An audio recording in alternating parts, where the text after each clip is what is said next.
इस दुनिया में जितना भी क्रॉप उगता है उसका 70% सिर्फ और सिर्फ बीज के चलते आता है, यानी मधुमक्खी के चलते। जी हाँ, आप और मैं अभी जिंदा हैं, इसका कारण भी मधुमक्खी ही है। दुनिया में पेड़ पौधे से खाना आता है, बेसिक फैक्ट। अब पेड़ पौधे में खाना आने के लिए उसके अंदर पॉलिनेशन होने की ज़रूरत है, जो कि होती है। ज़्यादातर पेड़ में एक पेड़ से दूसरे पेड़ में बीज ट्रांसफ़र होता है, जिसको कि पॉलिनेशन कहा जाता है। तो ये जो पॉलिनेशन की प्रक्रिया है, इसी को बीज करती है। दुनिया में जितने पेड़ हैं उसमें से कई पेड़ सेल्फ पॉलिनेटिंग भी है, यानी खुद से ही वो पॉलिनेट हो जाते हैं, और कई पेड़ विंड पॉलिनेटिंग है, यानी जब हवा चलती है तो बीज ट्रांसफर हो जाता है एक पेड़ से दूसरे पेड़ में। लेकिन मेजॉरिटी यानी ऑलमोस्ट 70% जो पेड़ है हमारे विश्व में, अनाज प्रोड्यूसिंग पेड़ जिससे कि खाना आता है, वो बीज करती हैं। लेकिन यहाँ पर सैड ट्रूथ ये है कि बीज धीरे धीरे डिसअपीयर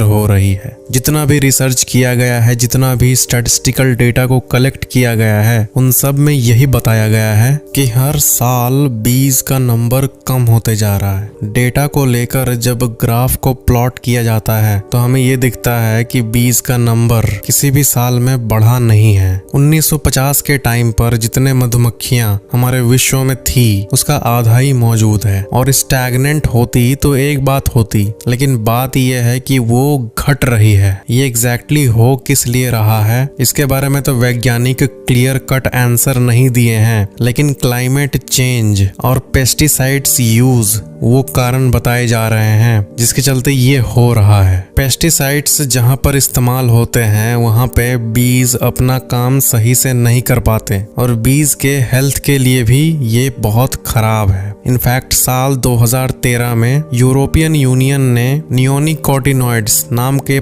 केमिकल जिन पेस्टिसाइड्स में यूज होते हैं इन सब को बैन कर दिया था, क्योंकि इससे बीज को हार्म हो रहा था। इनफैक्ट यूएस जैसे कंट्रीज में कई प्लान्स बनाए जा रहे हैं कि बीज के नंबर को हम वापस नॉर्मल कैसे लाएं, नहीं तो बाद में ये इतनी बड़ी प्रॉब्लम हो जाएगी जिसके बारे में हम इमेजिन नहीं कर सकते।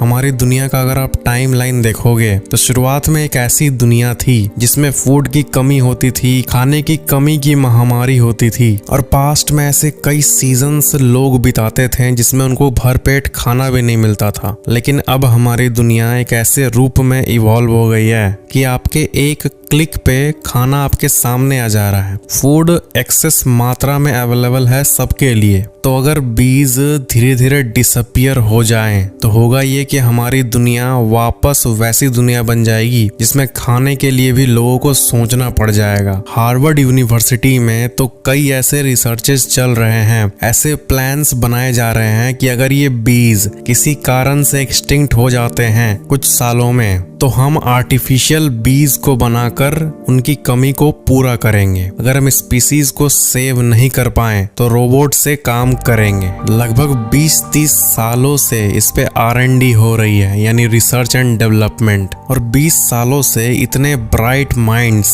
इस प्रॉब्लम पे काम कर रहे हैं, लेकिन इसका सॉल्यूशन अभी तक किसी को भी नहीं मिला है। क्योंकि आर्टिफिशियल बीज बनाना, अगर हम मूवीज में देखें कि आर्टिफिशियल बीज हैं, नैनो रोबोट्स है, ऐसे सीन्स हम अक्सर देखते हैं कि नैनो रोबोट्स इंसान के अंदर जा रहे हैं, खून में जा रहे हैं, या फिर चिड़िया की तरह एक ड्रोन है, एक छोटा सा माइक्रोस्कोपिक ड्रोन है। ऐसे जो सीन्स है ये फिल्म में तो बहुत कॉमन है, लेकिन रियल लाइफ में अगर एक बनाने जाओ, एक बी का रेप्लिका जो कि बीज की तरह हो, यही बहुत मुश्किल है। CGI पे तो ये बन जाता है, लेकिन एक्चुअल में बनाना ऑलमोस्ट नामुमकिन है। साइंस को अभी और कुछ साल इवॉल्व होना होगा, तब जाके कोई ऐसा मशीन बन पाएगा जो कि बिल्कुल एक्चुअल बीज की तरह इफिशिएंट हो। यहाँ पर इफिशिएंसी की बात हो रही है, ना कि डिजाइन की। डिजाइन तो एक IIT का स्टूडेंट भी बना देगा, लेकिन उसके वर्किंग्स, उसके फ्लैप्स, उसके पर सेकंड फ्लैप मूवमेंट्स, ये सब हार्वर्ड वाले भी नहीं कर पाए हैं। हमें लगभग 50 साल लग गए एक रूम के साइज के कंप्यूटर से एक छोटा सा स्मार्टफोन तक आने में, तो इसमें भी वक्त लगेगा। अगर आप हार्वर्ड के रिसर्चर्स के स्टेटमेंट्स को पढ़ोगे तो आपको कुछ ऐसी बातें सुनने मिल जाएंगी कि बीज को बनाना, आर्टिफिशियल बीज जो कि एकदम रियल बीज की तरह इफिशिएंट हो, ऐसा मशीन बनाना कुछ ऐसे ही हो गया जैसे कि एक एक्चुअल एरोप्लेन के वर्किंग्स को एक खिलौने के एरोप्लेन में डालना, जो कि ऑलमोस्ट इम्पॉसिबल है। तो कुछ ऐसा बताते हैं वो कि इतना हार्ड है। हार्वर्ड में इस प्रोजेक्ट का नाम दिया गया था रोबोबी प्रोजेक्ट, और उस प्रोजेक्ट के कुछ एक्चुअल वीडियोस को भी आप देख सकते हो। यही है वो रोबोटिक बीज जो कि हमारे वर्ल्ड को बचाने आए हैं, बिल्कुल हीरो की तरह, जो कि ऑफ कोर्स एक दूर की सच्चाई है, because nature is supreme. Nature से बड़ा और कुछ नहीं। हमारे वर्ल्ड को अगर आप ध्यान से देखोगे और इसको स्टडी करोगे, इसके इतिहास को जानोगे, तो आपको ये पता चलेगा कि धरती का पूरा एज लगभग 3.5 बिलियन ईयर्स से इवोल्यूशन चल रहा है। इस दुनिया में इतनी कॉम्प्लेक्स चीजें हैं, हम इस एवोल्यूशन के बस कुछ लाख ही साल है, लेकिन ये एवोल्यूशन 3.5 बिलियन ईयर्स से चलता आ रहा है। 3.5 बिलियन ईयर्स से ये धरती इन द मेकिंग है, ये जंगल इन द मेकिंग है, ये food chain in the making है, ये एनिमल्स के कॉलोनीज इन द मेकिंग है, ये सी के क्रिएचर्स इन द मेकिंग है। तब जाके ऐसी वर्ल्ड बन पाई है, ये पूरा चेन बन पाया है। और हम इंसान जो कि बस कुछ लाख साल से आए हैं, हम ये सोच रहे हैं कि हम जान चुके हैं और हम किसी भी चीज को बस रिप्लेस कर देंगे अपने दिमाग से बनाए गए किसी ऑब्जेक्ट से।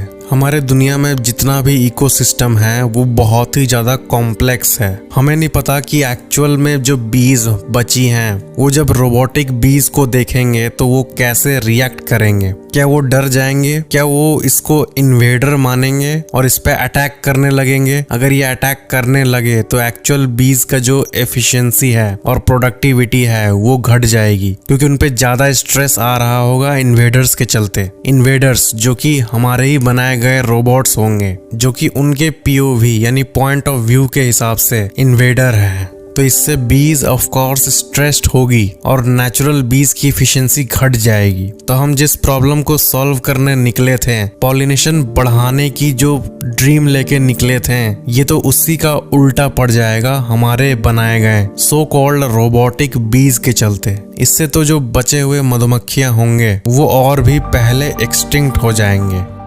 यहाँ पर हैकिंग से रिलेटेड प्रॉब्लम भी हो सकते हैं। आपको पता ही होगा, जब एक देश दूसरे देश के साथ जब वॉर पे आता है तो वो किसी भी हद को पार कर सकता है। और अगर बीज पॉलिनेशन की टेक्नोलॉजी देशों के बीच में फैल गई तो फिर क्रॉप्स पर इजिली वायरस फैलाया जा सकता है, पॉइजन फैलाया जा सकता है उन्हीं बीज के जरिए, जो कि क्रॉप्स को टारगेट करे। इससे ये कंक्लूजन निकलता है कि जो नेचुरल बीज हैं उनका कोई अल्टरनेटिव है ही नहीं हमारे दुनिया में। ये सोचने में बहुत ही अजीब बात है कि हमारे नेचर में बेसिक से बेसिक चीजें कितनी इंटरकनेक्टेड है, यानी हर चीज एक दूसरे से जुड़ी हुई है। और जितने भी जानवर और क्रिएचर्स जो हमें दिखते हैं वो एक एक हमारे लिए बहुत जरूरी है। ये जो पूरा चेन है हमारे वर्ल्ड में, ये हमारे लिए बहुत जरूरी है। चेन का एक भी पार्ट मिस हुआ तो हमारा वर्ल्ड डिस्टर्ब हो जाएगा।